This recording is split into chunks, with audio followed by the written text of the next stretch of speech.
some years ago, I guess I was driving at the time, and the radio announcer came on telling me that yet another Irish literary figure had won the Nobel Prize for Literature. And I went, Brian Friel! No, it was Seamus Heaney. And years later, I happened to meet Seamus Heaney, and he was doing a reading. Well, I met him in the washroom at intermission. And I'm standing there thinking, like, geez, I have to say something. Yeah. So I eventually said, he's a big man. Geez, I'll have it to boast that I pissed alongside Seamus Heaney. And he looked down at me and he says, aye, and if you don't watch your aim, you'll have it to boast you pissed on Seamus Heaney.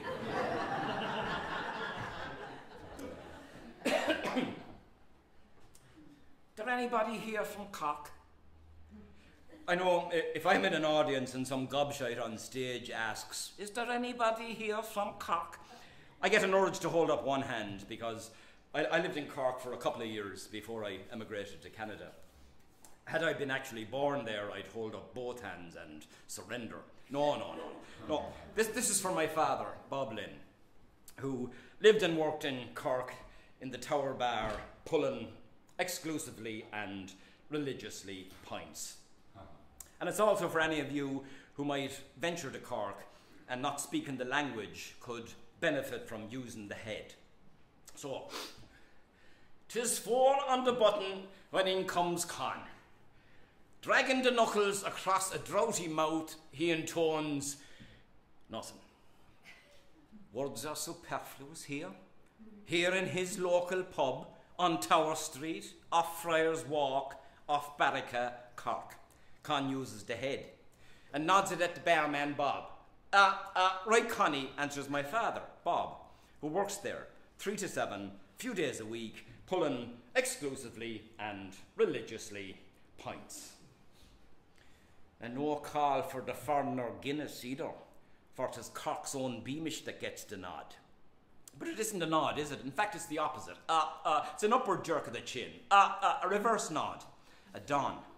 So Con dons and reinforces it with a finger. Nothing ostentatious now, for you're in Cork here, not Dublin. And neither is it this finger's intention to indicate, 1 pint please, master of the house. No, for if it were, Con would raise 2 fingers for 2 pints, but doesn't and daren't. No, 2 pints are indicated thusly. And a round which allows considerable ostentation thusly. You'll have noticed too that Con supplements the don with a short The don.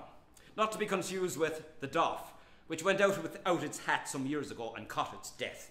That is, that you had to sport a hat in order for to doff it. And did you ever wonder why hats were doffed? To reassure the other fella that you weren't hiding a halo and were no saint either, I suppose. But the doff is dead. Killed not so much by fashion, but by a close relation, the semi-doff. Now, to describe the semi-doff as the right hand rising to touch the peak of the cap, or where the peak would be if the cap fits, is inaccurate and suggests a salute, which implies a hierarchy. And come here, we'll have none of that here. For Con defers to no man, and the pint is his sole and only gaffer. No, not a salute, for in the semi-doff, the head goes halfway to meet the hand, and at an angle of 45 degrees, thusly. And the semi-doff always makes eye contact, except to women, clergymen, and fellas whose sisters you've known intimately. Now, if the right hand is spoken for, holding a pint, the head goes solo, but with a quicker, clockwise, right to left motion, an action that can cause the right eye to momentarily blink. And this blink too can be modified, depending on your sense of flair, degree of intimacy, or sexual persuasion. But for the most part, it's used to greet fellas whose names you've quite forgotten. Fellas with whom you have but a nodding acquaintance, but again, it's not a nod, and is known in Cork as a how ya. How ya. Interestingly, the reverse of this, an anti-clockwise left-to-right motion is come here, not to be confused with the far-famed who's your man? Are you getting all this, huh? The come here, the who's your man and the how ya. And how is Con? Well, by now his point is what? 3/4 gone and he will shortly. Right, Connie, again from my father. And thereafter Con settles in the bar, and unfortunately there we must leave him, for I'm invariably settled in the snug, where my father prefers me, so that we can chat when he's not dancing attendance on the gaffer. And it isn't that I want to eavesdrop, but I do want to watch. Not to listen, but to monitor the listener. For in this way, you get not only the gist of the conversation, look, it's probably all gist anyway, but you get more, you get its impact, its clout. And where do they take it? On the chin. Remember, in monitoring the listener, the focal point is his chin. Or, as they say on the north side, you may talk through your ass, but you listens with your chin. Yeah, consider this chin when affronted. It will instantly tuck in, pulling the head with it in spasmodic jerks. And this is known as the, I will in my ass. You'll know you've struck a nerve. Now, if merely confronted, a different nerve pulls it, but at an angle of 45 degrees, thusly.